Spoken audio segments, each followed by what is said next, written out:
Greetings. This is I Am Vermont Too, and my name is Sha'an Mouliert. I Am Vermont Too is modeled after the I Too Am Harvard initiative. The I Am Vermont Too photo story project shines a light on the diversity of identities and experiences of people of color all across the state of Vermont. The I Am Vermont Too project is a medium for people of color to tell our stories and convey how racism has had a significant impact in our lives. This is the first known statewide multi-generation project done only by people of color living, working, and going to school in the state. It is also a vehicle to outreach for the People of Color Caucus. Social justice activist Grace Lee Boggs said, "Creativity is the key to human liberation." A poem.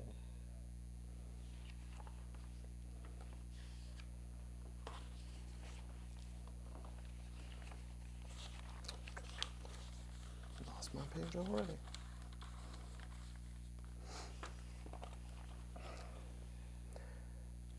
So this is something I actually wrote. Understanding what I am is far beyond me. It is a concept that has teased the edge of my mind beyond its own understanding. I am a fragment of my own imagination, an idea made real, a shell given shape. This was, in many ways, my life. A lost soul seeking a safe place to hide, a way out, an escape that as a consciousness we know does not exist, but as an idea drives the very fabric of what it means to be human. From shore to shore, I wade into the waters of the abyss, looking for purpose, and yet only finding what I have always found, a distinct lack of humanity. Yet this is the human condition, a deep disdain of the whole, yet a distinct need to find a place within, a paradox that confounds to no end, and to no avail do I search. For what it is I seek has no answer, for I hide behind every door and I hold every key. I am a world, my world, the only world that makes sense. Yet it pulls me in, nay, welcomes me into its madness. It says, "Welcome, brother. We have been waiting." Thank you. My guest today is Travis Samuels. His younger brother Logan was my first guest, and I am delighted to have you here today. Welcome to the program. Thank you. Before you tell our viewers about yourself, can you share what it was like when I asked you to be a guest on the program? Yeah, it was, well, because I already had the background of like Logan doing it, it was a little, I had at least a little knowledge going into it, so I wasn't completely going in blind, to be fair. But it was interesting because it's not something that you find a lot in the area. There's not a lot of things like this where people telling our stories like myself. So I obviously a little nervous comes with it, but excited. You know, it was something I actually was looking forward to do. There's not a lot of stories that you get to hear about people such as myself in the area. So. Well, again, I am honored. It's a privilege. I sometimes have to come out of my comfort zone as your parents are looking at me with your children. And so, tell us a little bit about yourself. You know, how do you identify? Something about your family, where you grew up? Yeah, so I grew up here. I've lived in Vermont from the time I was born. I was born at Dartmouth, Hitchcock. I live in Barnet with my family currently. Grew up there. Been in a house for 30 years now. House is as old as I am, so that's how I know.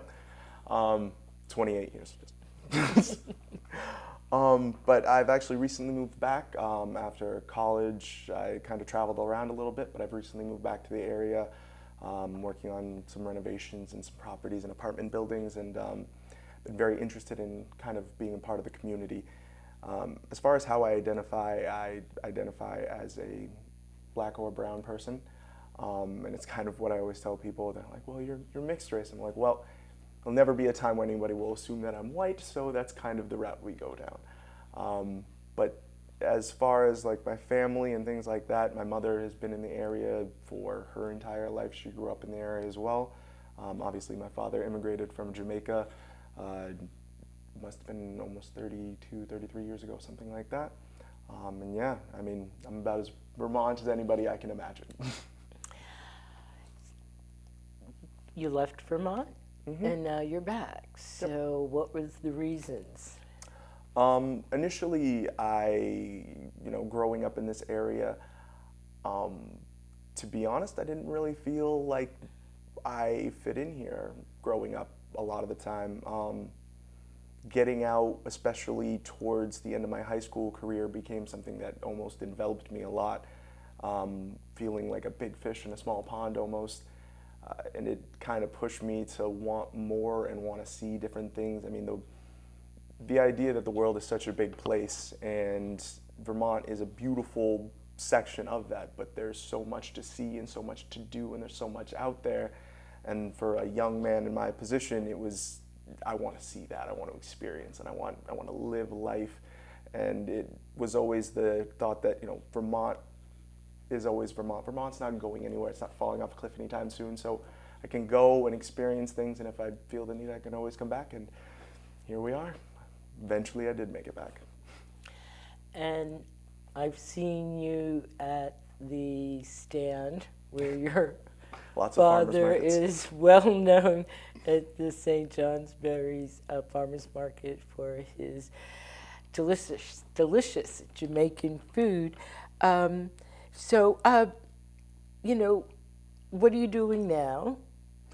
So when I was living in Boston most recently, and I worked in hotels and hospitality. I've moved back, and I'm basically starting a business working for myself, doing property management, basically buying with another group, some of my family, and some other veterans that my cousin is associated with to buy properties and kind of do an investment in realty. Here in Vermont. Yep, here in town, there's 2 properties we own as of right now, working on a 3rd. That is so exciting. Mm-hmm. Talking about excitement, what are your passions? What brings you joy? Oh, brings me joy. And finding happiness in life, honestly. It's the little things that, I find earlier on in my life, I got caught up in trying to do big things, and there was a point where I wanted to be in the NBA. It was a dream of mine. But finding day-to-day happiness with the people around me, my family, is part of the reason I moved back. Just enjoying Vermont as it is kind of a big part of what brought me back as well, because as many places as I've lived, I've seen, I've been all the way out. I've lived in Oregon and the West Coast. I've lived down in Florida. I've gone about as far as west and south as you can go. And just traveling and living and understanding different people and how different places work, and just kind of experiencing things. It's been a crazy long journey getting back here, but I wouldn't trade any of it for anything. It's truly been an experience, and I feel like I've gotten the most out of everywhere I've been. So, has racism impacted your life? The short answer is yes. Yeah. Which honestly surprises some people when they hear that I've lived in the area and people I've known for a long time, that that kind of thing can happen here. But yes, here, other places I've lived, I've definitely experienced a reasonable amount of racism. Obviously, I wouldn't say it's as drastic as some people might experience as far as brutality because of the color of your skin. But I wouldn't say that I've been completely immune to it either. So it's an interesting contrast to say that I have experienced racism without saying I have been brutalized in some kind of way physically. So is there an example you could give us where racism has impacted you? My most distinct and vivid memory will be one night we were driving home from vacation. My mother was driving. My father's not a big fan of driving in the city. So my mother was driving and she was tired, so we pulled off at a mall. And me and my father went in, my mom and my brother stayed in the car. And we're just walking around, I believe it was like a Kohl's or a Macy's or something like that. And it's, me, I'm like 6'1", my father's like 5'5", and we realized after probably about 20 minutes in there that the security guard was following us around just as we're shopping. We weren't, I'm not wearing a hood or I'm not wearing a hat, I'm not wearing glasses inside, it's nighttime out, not suspicious in any way. But at the same time, we can clearly see that he's following us, and it kind of resonated with me because up until that point, like I've had little interactions with like police and things like that, but I think that was my earliest, most distinct memory of like, I never had seen myself as the other in that manner where I've had to address someone who's clearly looking at me for a certain reason because I haven't done anything to that point. But it was definitely kind of a wake up for me at that point to say, yes, you grew up in a place where it's majority white people and you as the person in that community, as a known person in that community, are a little more accepted, but we are not there anymore. And you are still a person of color. And it was a very harsh reminder of that. And at that moment, how were you feeling? A little distraught because I think in my mind, I had come to the point where I was like, well, I was one of like 3 black children in the entire school at one point, and I had just never really thought about it. Of course, all the time, I'm different, but it was something I'd always just tried to come to terms with in my own way, which is, for a child can be difficult when you don't look like anyone else in the area. You don't look like any of your friends. You don't, like, it's a trial that you go through very early on in life, and it's something that can be very hard for people to understand. Even they're like, oh, people were so nice to you and you didn't really have, it's like, but not growing up around people who look like you it's frustrating. It can be very frustrating because at the same time, that yes, these people are welcoming and accepting of you, but there's a difference, and it's very hard to overcome, especially when it's like you're the only one. It's not like I had a bunch of other kids in my class. It's like there were a couple of black kids in my class. No, I was the only one. So it was interesting. It's been a very interesting journey. You bring up, I think, an important point that people don't think about. I like the word that you used about being distraught. Many of us, whether you're in preschool or in the nursing home, you're the only one. And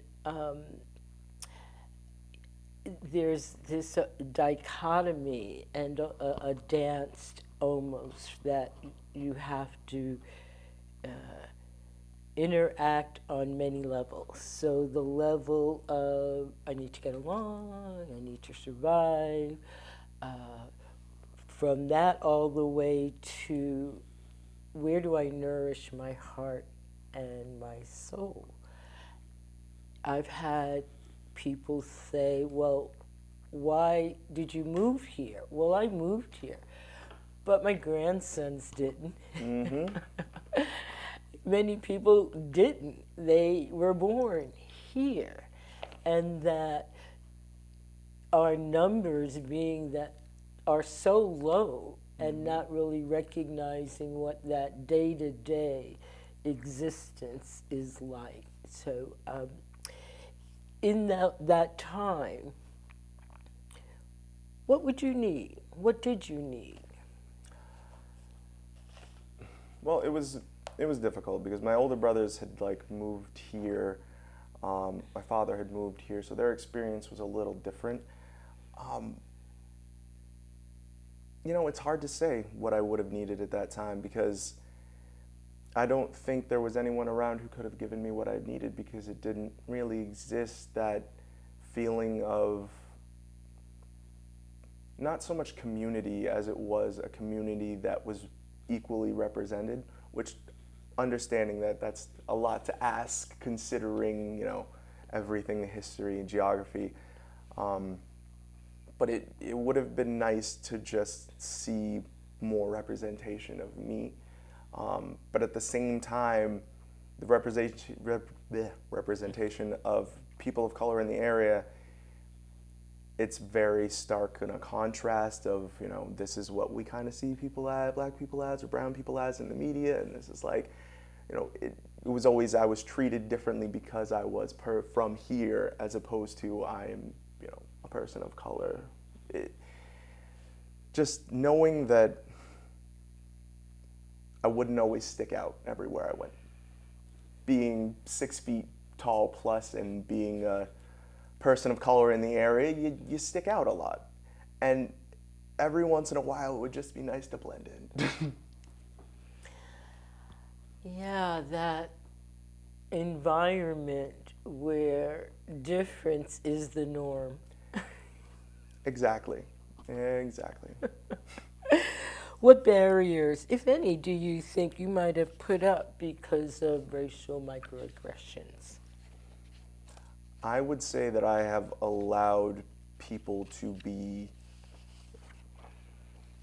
questionable towards me about my race and had a softer response, because to act in a way that fully expresses my emotion is not socially acceptable, I would say. To truly tell people how I feel about what they are saying is not,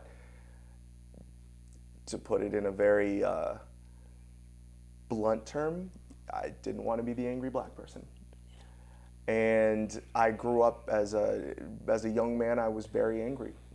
Very angry a lot of the time, and I saw very early on that that didn't win me any points with anyone ever. It didn't get me anywhere, and it just made me feel more isolated than I had. So very early on, I tried to start developing that additional soft touch to people when I interacted with them, to not come off in that way, but in a way that still allowed me to not feel like I was giving up myself. And it's a very, very fine line to walk. Yes, you make a interesting and curious connection of how stereotypes have caged us and have stunted our emotions, the way we express our emotions. And I'll even go further, and this is based on my experience as a woman who speaks up, usually around accountability. Yep. And I'm perceived as the angry black woman. And the difference between your physicality and what's imposed upon you, and my physicality and what's imposed upon me, well, I could say, you know, well, we achieved equality. And yet back to that paradigm shift of what would it look like if white supremacy culture wasn't our norm? What would it look like if able bodies weren't our norm? You know, if we were able to have complete gender and expression and truly be who we are. That, yeah, that's that painting. Yeah, it's an interesting dynamic to try and figure out how that all works within the system we're currently given and provided within the guidelines of what is socially acceptable. And that varies from all the places I've been. The social acceptability of different things is drastic and varied.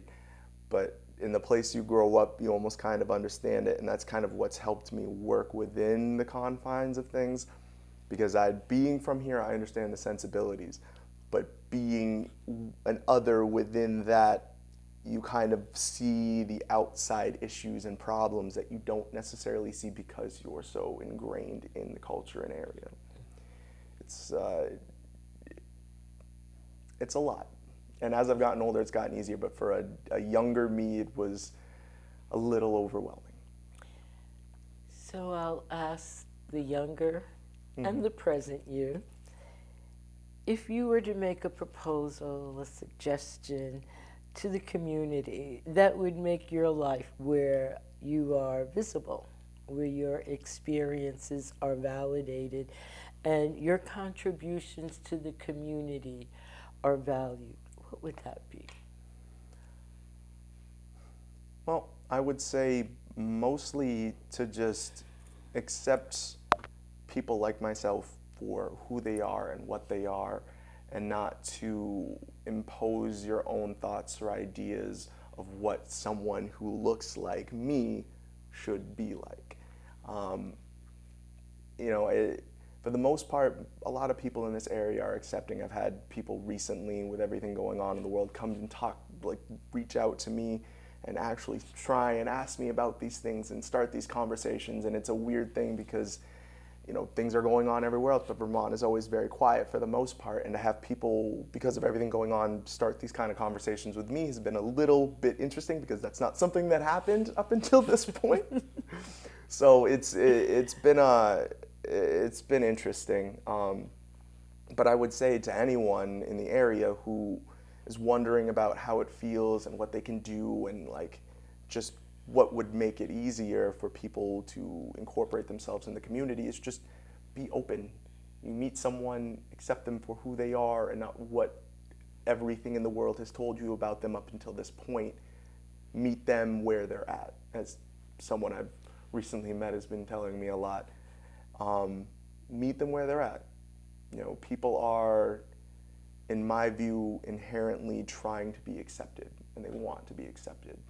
And if you're open to meeting that person as who they are, it makes everything flow. Yes.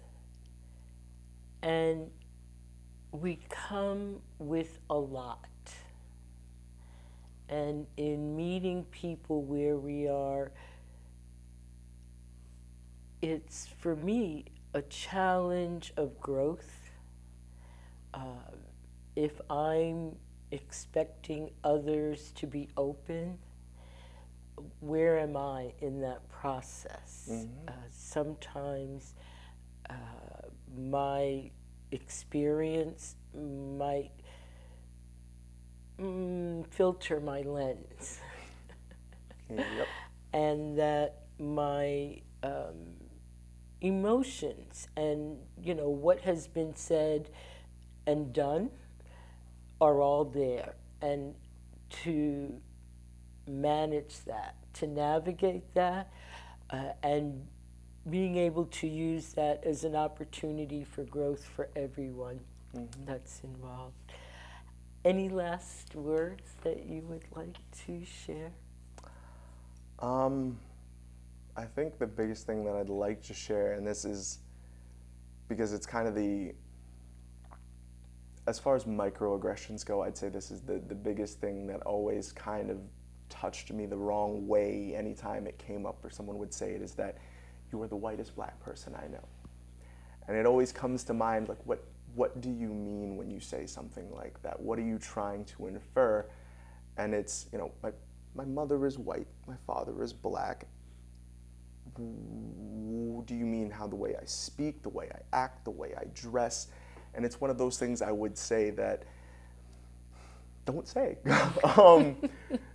Don't put your own feelings about how I should be as a person upon me because you can't accept that I look like this and speak like this or act in such a way.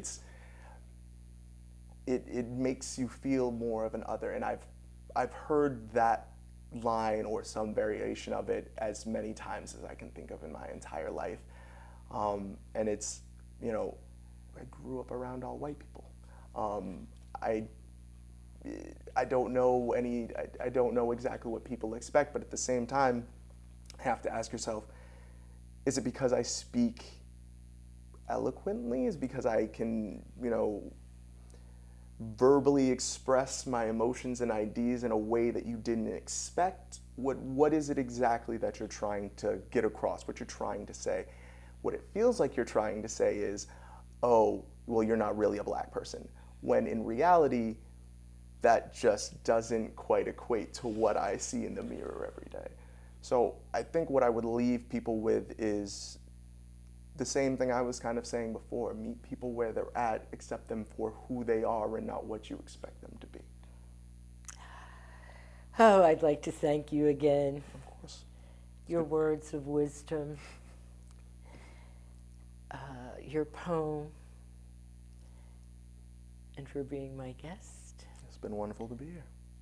And thank you, viewers, for watching. Like us on Facebook.